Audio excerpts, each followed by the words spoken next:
4-5 అంశాలు ప్రస్తావించాలని ఉద్దేశిస్తున్నాను.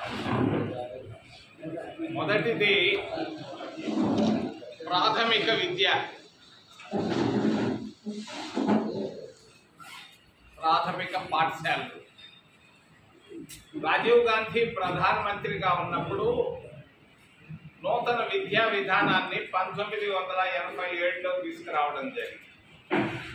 దీని ద్వారా ప్రతి పల్లెలో, కుగ్రామాల్లో ప్రాథమిక పాఠశాలను ఏర్పాటు చేయడం జరిగింది. మన రాష్ట్రంలోనే కాదు, దేశం మొత్తం మీద. మరి ప్రస్తుత ఆంధ్రప్రదేశ్ రాష్ట్రంలో 35,000 ప్రాథమిక పాఠశాలలు ఉన్నాయి. ఈ ప్రాథమిక పాఠశాలలను కూటమి ప్రభుత్వం గత సంవత్సరంలో 5,000 మూసివేయడం జరిగింది. నిరుపేద విద్యార్థులు, ఎస్టీలు, ఎస్సీలు, ఓబీసీ విద్యార్థులు స్కూళ్ళకు వెళ్ళలేని పరిస్థితుల్లో ఉన్నారు. మరి ఈ సంవత్సరం ఇంకొక 5,000 తగ్గించాలని చంద్రబాబు నాయుడు కుట్ర పన్నుతున్నాడు. కారణం, కూటమి ప్రభుత్వానికి ఇష్టం లేదు పేదవాళ్ళు చదువుకోవడం.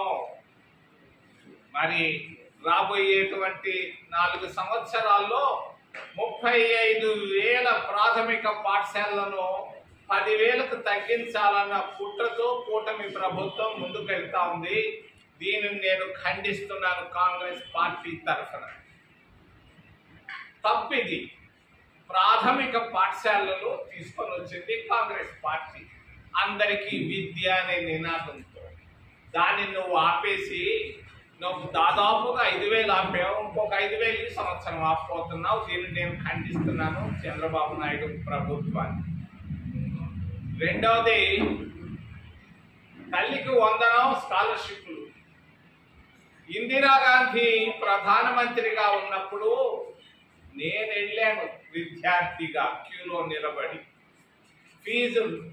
ఫుల్ ఫీజు రీఎంబర్స్మెంట్లు, మరి అంతేకాదు స్కాలర్షిప్లు ఎన్హాన్స్మెంట్కు దాదాపుగా 2 సంవత్సరాలు మేము తిరిగితే, ఆ రోజు బ్రహ్మానంద రెడ్డి కాదన్నాడు, ఆ రోజు హోంమంత్రిగా. అయినా కూడా కాంగ్రెస్ ప్రభుత్వం ఇందిరాగాంధీ ఇచ్చినటువంటి స్కాలర్షిప్లే ఈరోజు ఫీజు రీఎంబర్స్మెంట్లు, ఫుల్ మెస్ ఛార్జీలు, పాకెట్ మనీ, అన్ని కాస్మెటిక్ ఛార్జీలు అన్ని. దాన్ని కూటమి ప్రభుత్వం దాన్ని తల్లికి వందనంగా మార్చింది. తల్లికి వందనంగా మార్చి ఏమైంది? పంపించిన డబ్బు భార్యాభర్తల మధ్య తగాదాలకు మొదలుపెట్టి డబ్బు పంపించారు. భర్త వచ్చేసి నేను లిక్కర్ షాప్ పోయిందని డబ్బు ఇవ్వమంటాడు.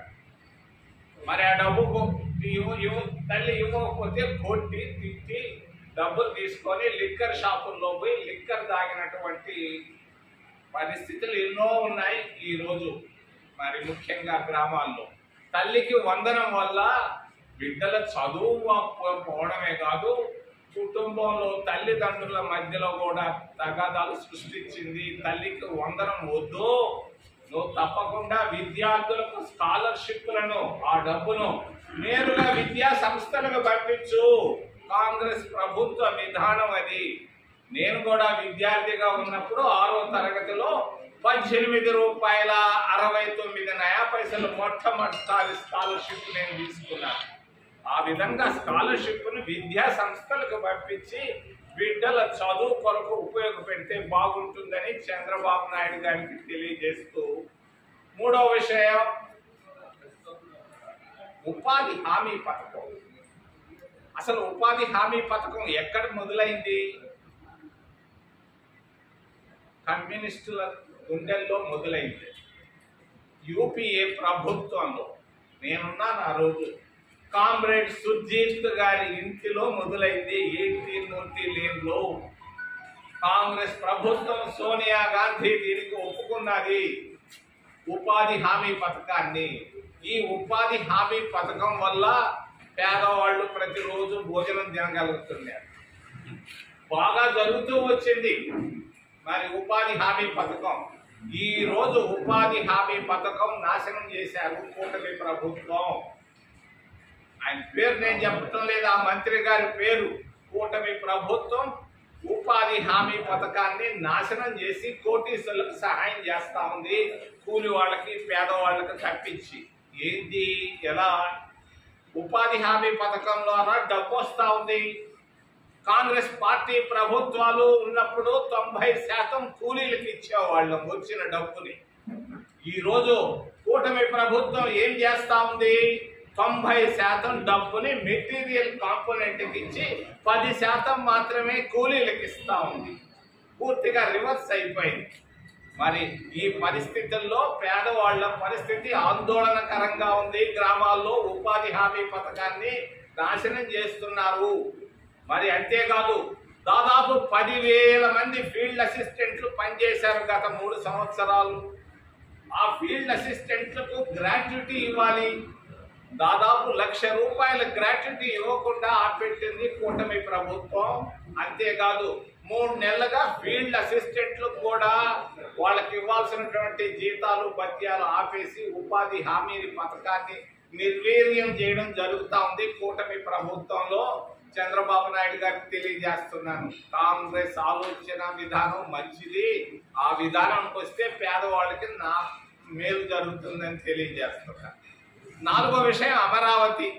నేను పొద్దున్నే ఒక ఆయన కలిశాను, ఒక రైతుని. ఆయన దగ్గర 90 ఎకరాలు తీసుకున్నారంట. ఇష్టం లేకుండా ఇచ్చాడు.